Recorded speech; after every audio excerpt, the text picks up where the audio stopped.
Hello everybody, I'm Tammy Irilu, and today I'm going to read to you Where the Wild Things Are. Pictures and Words by Mari Sendak. It's one of my favorite books, and my mom read it to me when I was a little girl. And I'm reading it to you with permission from HarperCollins. Where the Wild Things Are.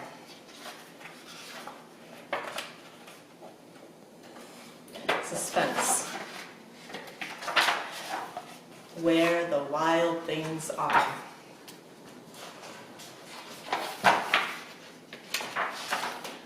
The night Max wore his wolf suit and made mischief of one kind and another. And whatever you do, kids, don't do this. That's one thing my daughters never do, take a hammer and just nail things into the wall. And another. And please don't be like Max, chasing your pet dog with a fork. I hope he's not going to eat it. His mother called him Wild Thing, and Max said, "I'll eat you up." And he was sent to bed without eating anything. So here he is, and he doesn't look too happy. That very night, in Max's room, a forest grew. Look at that, trees growing out of his bedposts. And grew, and now his nightstand is a bush. I think he's even growing whiskers. And grew until his ceiling hung with vines and the walls became the world all around. And I don't even see his bedroom anymore. And an ocean tumbled by with a private boat for Max, and he sailed off through night and day. Max, says the boat. And in and out of weeks and almost over a year to where the wild things are. Now that's the first one of the wild things. And when he came to the place where the wild things are, they roared their terrible roars and gnashed their terrible teeth and rolled their terrible eyes and showed their terrible claws. Look at this one. I think he has a really bad case of stripes.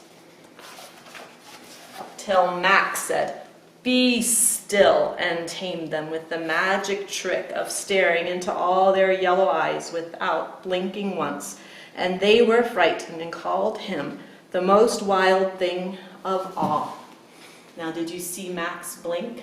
I didn't, but then after all, it's a drawing, and I've never seen a face on a drawing blink. And made him king of all wild things. And now, cried Max, let the wild rumpus start.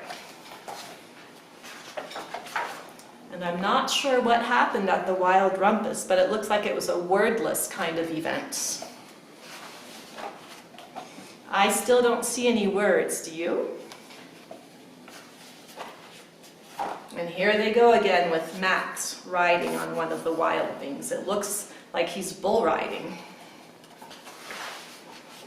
Now stop, Max said, and sent the wild things off to bed without their supper.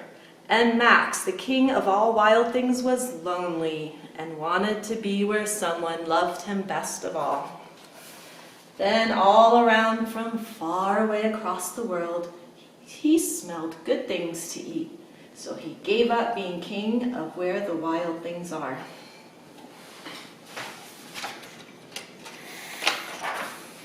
But the wild things cried, "Oh, please don't go, we'll eat you up, we love you so." And Max said no.